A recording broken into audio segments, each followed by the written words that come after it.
I mean, I don't know your name, but Cam's friend, if you want to talk, go crazy. What I gotta say? How do you feel about the Mavs? The Mavs are trash. How do you feel about the Mavs with Kyrie Irving? One basketball, and they have no bench. So Who's the best team in the NBA? The best team? The Nuggets. Oh, you tweaking out, fam. Who the best? Oh, no, wait. No, the Celtics. Boston Celtics. Hello, and welcome to the Boys Upstairs Show. Woo! Yeah! Woo!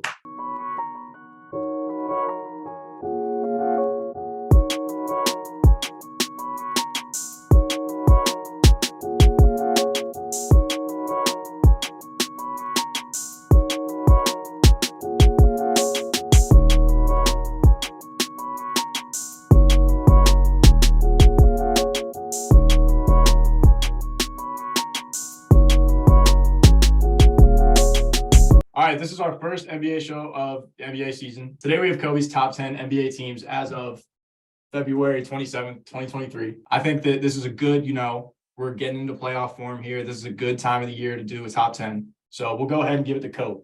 Honorable mentions to the Lakers, Knicks, and Warriors. They were super close to making this list, and maybe if there's another one at the end of the year, they will make it, but they were just off this list. So I'm gonna start at number 10. I got the Sacramento Kings. Have to show love to the Kings. I mean, it's definitely not a fan favorite, but they've been playing. I mean, they had 2 All-Stars, which is crazy to hear from the Sacramento Kings. Their energy is insane. I mean, they have fun. They have possibly the loudest stadium. They light the beam. They have the highest scoring offense. They are top 10 in efficiency in all scoring aspects, shooting threes, shooting twos, free throws, everything. But they can't really rebound. Their defense isn't anything special. I don't see them going too far. Next on the list is the Mavericks.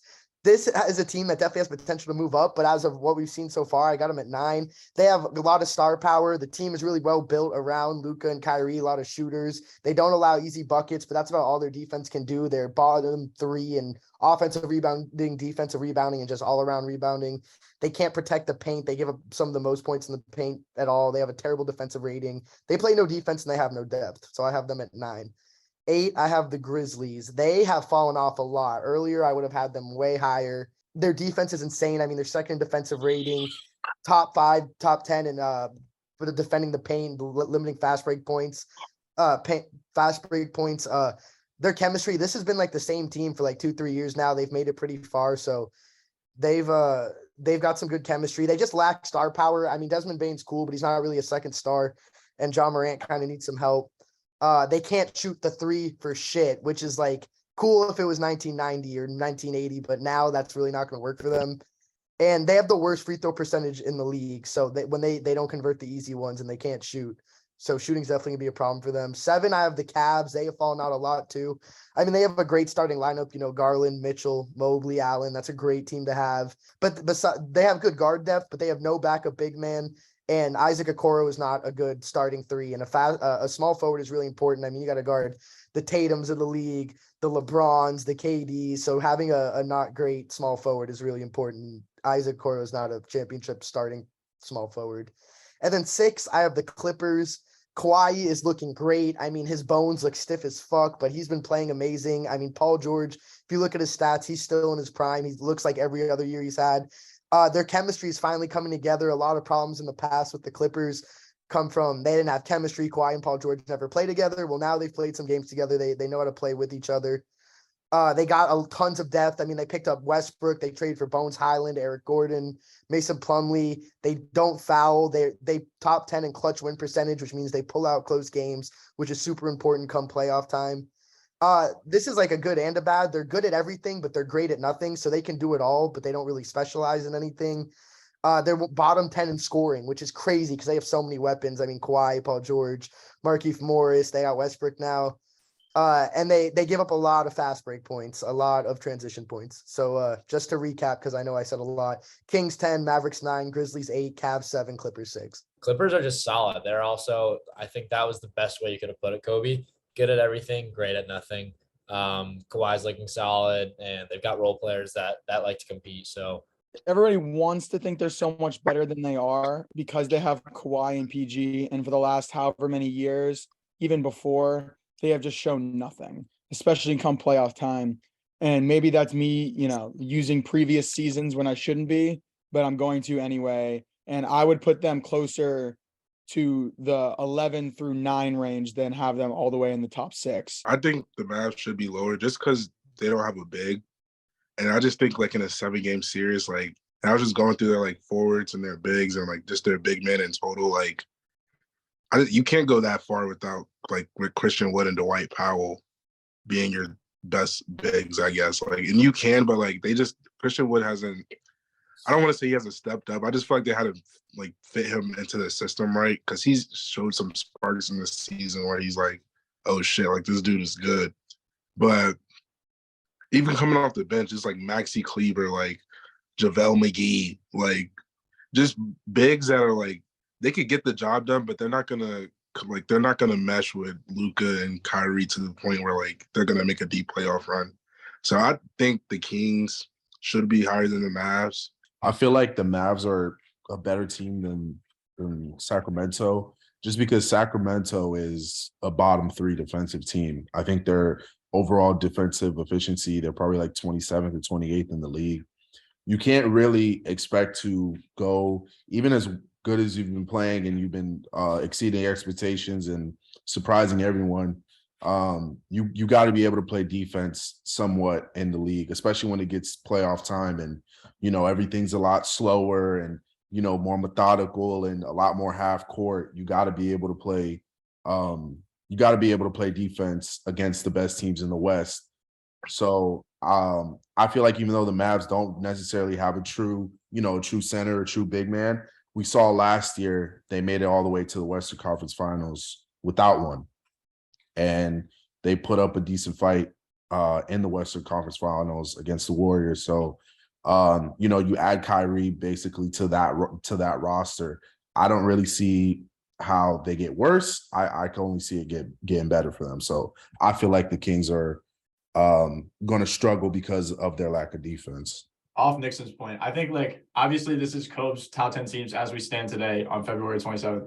But I think like in terms of potential, like the Kings, like we kind of saw this last year with like the Grizzlies. Like the Kings are kind of the Grizzlies of last year. Like they're a young, exciting team with like fun players that you want to root for. And it's like the Kings have literally never been relevant in our entire lives. So it's like you want to see the Kings do well. And it's like, I think the Kings are like a possible, like maybe in a couple of years they could be a contender. But right now, I just think like the Mavs are clearly like a better team. Like I just feel like having Luka and Kyrie, like we've had them play for like a week together. Like we have no idea what they could be. Like it could be bad, but like they're 2 generational players. Like it's got to probably work out in some degree. Like, I don't know. I just feel like the Mavs definitely should be higher than the Kings, maybe even the Clippers, to be honest. But they definitely lack defense. I mean, they have no perimeter defense and no big interior defense, and that's definitely going to hurt them in the playoffs because a lot of half-court sets. The game is slowed down in the playoffs. You got to be able to bang inside, and they can't.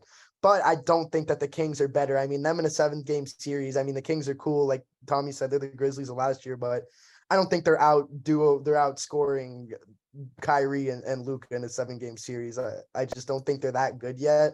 The thing that makes the Kyrie trade so big is like, okay, it's not just Luka anymore. You don't need Luka to score 60 because you have Kyrie. You have the 2 best ISO players, and you can't help. Like you have to hope that they get guarded one-on-one efficiently. I mean, you cannot help. Christian Wood's a good 3-point shooter. Reggie Bullock, Tim Hardaway, like them 3 in the game, you can't help. So you have to hope that somebody can one-on-one guard Luka. And if that works, if Luka can't get no space, he can give it to Kyrie. Like that's the beauty of the trade. You have to one-on-one guard Kyrie and Luka, or you have to live with like 3 very good 3-point shooters hitting open threes. So I mean, I guess you could hope they have an off day, but that's tough in a 7-game series to just pray that every game that the shooters have an off day. One-on-one guard Luka or Kyrie. In the playoffs, though, there is no such thing as like I feel like there's no off day for these players in the playoffs. Like there is, but like how like there is, bro. Brent Simmons. There definitely is, but like Harrison Barnes in the finals with the Warriors was the worst outing of a finals performance. Look who Harrison Barnes though, bro. Ben Simmons. That's 2021. different too. He just buns. It's the Hawks. Ben Simmons gets a lot of too much hate for his Sixers No, playoff. man, that was Nah, terrible. bro, he does not get enough hate for his Sixers playoff run. For No, He- he, I gotta know. he gets too much. He was He's the worst, bullshit. like, It bro. was bullshit, bro. Imagine, no, I'm not even gonna get into it. But like, imagine costing the team their season and then requesting a trade and acting like you're the victim. Like, he's actually the worst person of human history. But look how Tommy is expecting Ben to like bring his at least a decent game. Like all players in the playoffs, they're focused for the most part, and I just feel like yeah, you're not hoping for an off day, but it's really just Mavs 2.0. Like it's just Jalen Brunson, and they had way more shooters when Jalen Brunson was on that team. We could say that easily. Yeah, they did, but they still have shooters. I mean, they definitely had more depth, but they still have I mean, like, shooters. Kyrie can shoot too. Like, it's not like he can't shoot. Like, he dropped, like, Jalen Brunson can shoot as well. Like remember Jalen- last year, Kyrie dropped like 40 in like 2 games. I know they got swept, but like he had like 40 in 2 games in the playoffs last year. Like Ramadan Kyrie or whatever. Like, He That's almost exactly what single-handedly I'm won them saying, though. game one. The Celtics had to win off a game winner. yeah. I mean, these it's like Mavs are Kyrie basically is- like the Knicks. Kyrie is still like Kyrie when he wants to be Kyrie. Like, he just is like, recently been like kind of off the radar, but like he still is that guy on the basketball court. Like, He's still hooping. It's No, just no, his it's not about off-court stuff Kyrie, fucks it bro. up. It's about like, yes, Kyrie and Luka are gonna drop their guaranteed 40 apiece. That's 80. They're like, I genuinely cannot tell you where the other 20 to 30 points that you're gonna need in these NBA games. Every team is averaging 120. Hardaway gonna give you like 10. Wood is gonna give you Wood That's what gonna I'm saying. He's gonna give you like 15. 10. Christian Bro, Wood's gonna give you like Green 5. gonna give 6. you Like, Christian Wood's 8. gonna give you like 15. yeah, no, I Christian mean, Wood like, is not giving you 15 in the playoffs, bro. I'm sorry to Bro, tell you. Christian Wood's not a great third option, but Christian Wood is fucking he averages 17.6 points per game. I mean, Kyrie's Okay, but no, that's game of probably gonna 7. dip with Kyrie, but that 17.6 is like, come on, that's probably top. I mean, a hell of people score fucking 20 now, but that's gotta be top 50 for a third option. That's kind of pretty good. Game of 7 in the playoffs. Do you believe Christian Wood is dropping 15 and 3 no, out like, of the that's 7 not games? like that's not what it comes down to. Like, it's not like I do think That that. is what it comes I down do to. think though. that. The playoffs. the thing about it for me is like, prior to this trade, at least for this season, like without Jalen Brunson on the team anymore, like for the first part of this year, it was literally all Luka. Like, Luka is the entire offense. So like whether or not he passes, like the primary focus is still him throughout the offense. And the defense is completely like aware of that and playing like their whole scouting report is based on what Luka does. Now they have Kyrie, like you can't just ignore Kyrie. Like you gotta respect Kyrie's game. And that gives Luka more options to do whatever the fuck he wants to do. It's not just only him. So you could be like Christian Wood needs to have 17 points. Like Luka might have 40 now. Like he doesn't have 4 guys on him the whole game. Like I think it's gonna be like better than it was for sure.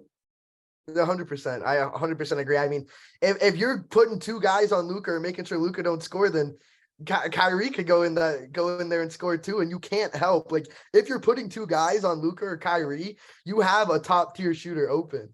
5th, this is definitely me giving them hope because of a recent trade, but I got the Suns at 5. I mean, I am a Suns hater.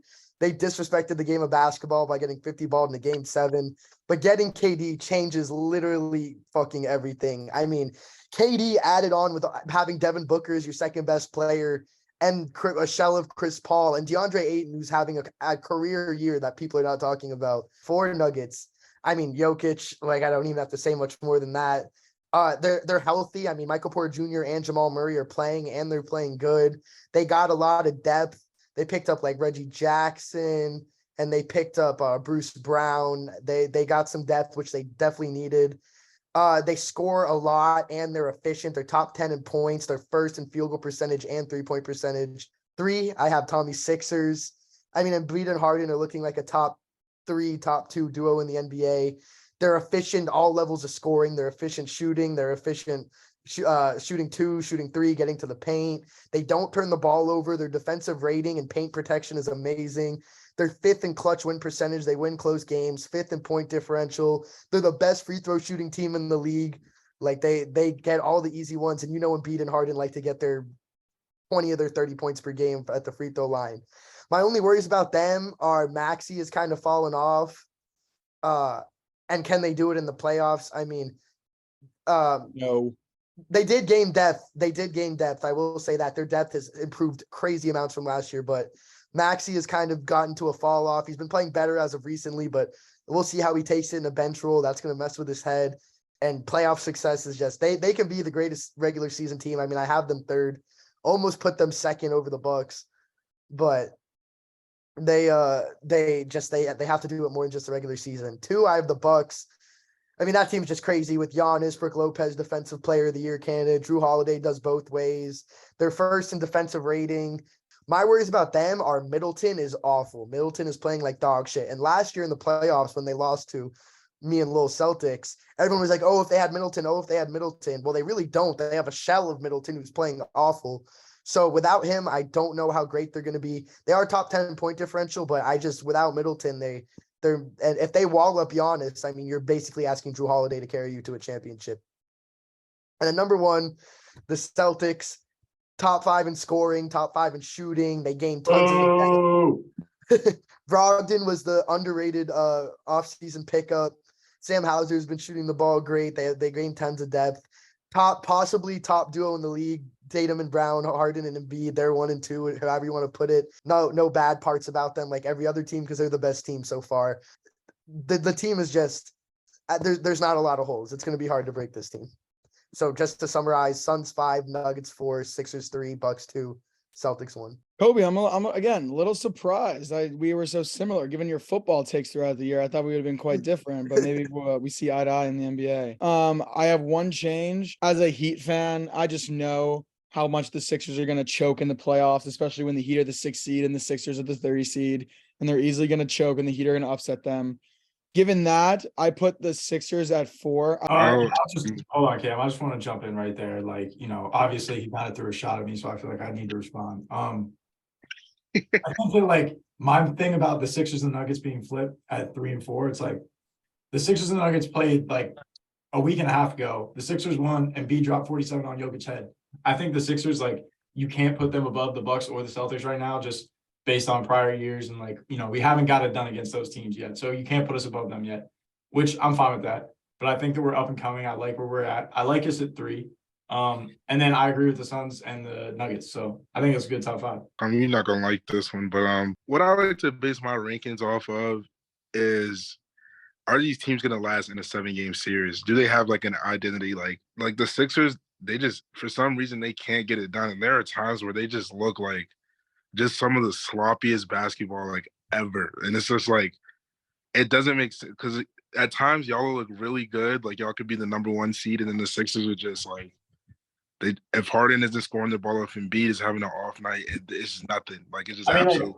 I just think like that is the truth in years past. But like, again, I say this every year, it's different. But like, I think this year is different just because like in years past, if Embiid was having an off night, we got James Harden with like 15 games left in the year last year. So it wasn't really like the same situation, but we didn't have like a good number 2 option, like obviously not Ben Simmons. And then like, before that, Embiid was like the only player on the team. So like, we definitely have like our best number 2 right now in like, not prime James Harden, but like better than last year James Harden.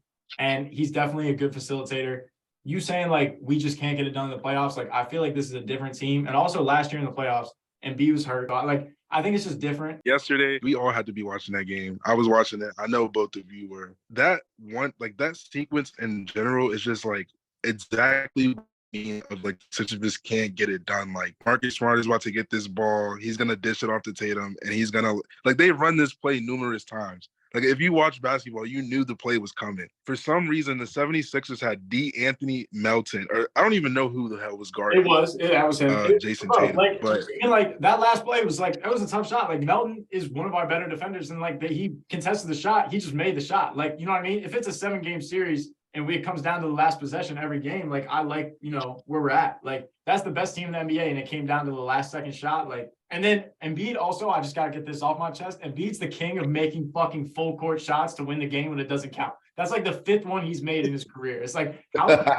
like, swear to God, like, bro, and I lost money. It's like fucking right after the buzzer goes, it's like, oh, I'm gonna heave it now. And it's like, and it goes, and that's literally like, he's made like at least 3 of those. Like, it's ridiculous, but I'm gonna agree with Tommy here. I think And the thing about this Sixers team, why I see they're probably gonna, test some of the better teams in the East, talking about Milwaukee and Boston. I mean, we saw it recently with their most recent game. They could play with the good teams in the East. They played good defense. They have shooters. And when the difference is going to be is which Harden are we going to get in the playoffs? Are we going to get last year's Harden, or are we going to get the Harden that we've been seeing, so far this regular season? Because we know what we're going to get out of Embiid. We're going to get 30 and 15 every game, whether they double, triple team. We're going to get 30 and 15. But they need Harden to be that second option playmaker guy that's kicking the ball up the court, getting 10 to 12 assists tonight, and scoring 22 to 26 points.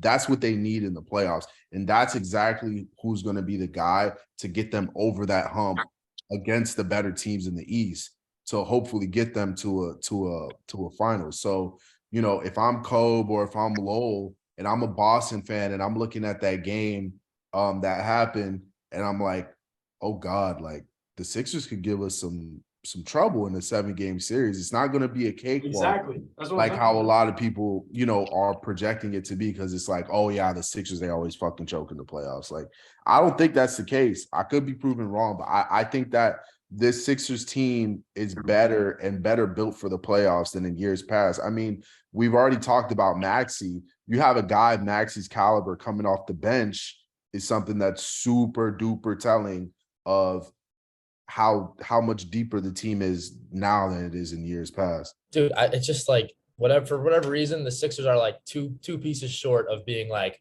really a scary team. Because the Bucks, dude, when the Bucks click, they're deep, they're fucking good. Celtics, thank God, finally like deep enough, and they're best duo on the NBA on that team, in my opinion. So it's kind of tough, but I don't know. The depth thing is killing the Sixers, bro. So I think they could, if they can figure out who's going to guard Giannis, that's the only thing I'm worried about. Because if you put Embiid on him, you have no one to guard Brook Lopez. I mean, And like, I think it would probably be Tobias. Like it would, it would That's be not great. It's not great, but what I mean, or like PJ Giannis- Tucker. Yeah, PJ Tucker's 6'5". Like I don't know, like it's probably gonna be Tobias, and then Embiid like help defense sagging a little bit. Like Brook Lopez. Honestly, the thing about Brook Lopez is that we try to sag off and like help with Giannis, but then Brook Lopez just sits in the fucking corner and just drills threes the entire. That's what I was about to say. That's literally Like- what I was about to say. I don't know. That the Bucks are a tough matchup, but I'm honestly like the Celtics are my least favorite team that I hope we see in the playoffs. Like I'd rather face the Bucks than the Celtics.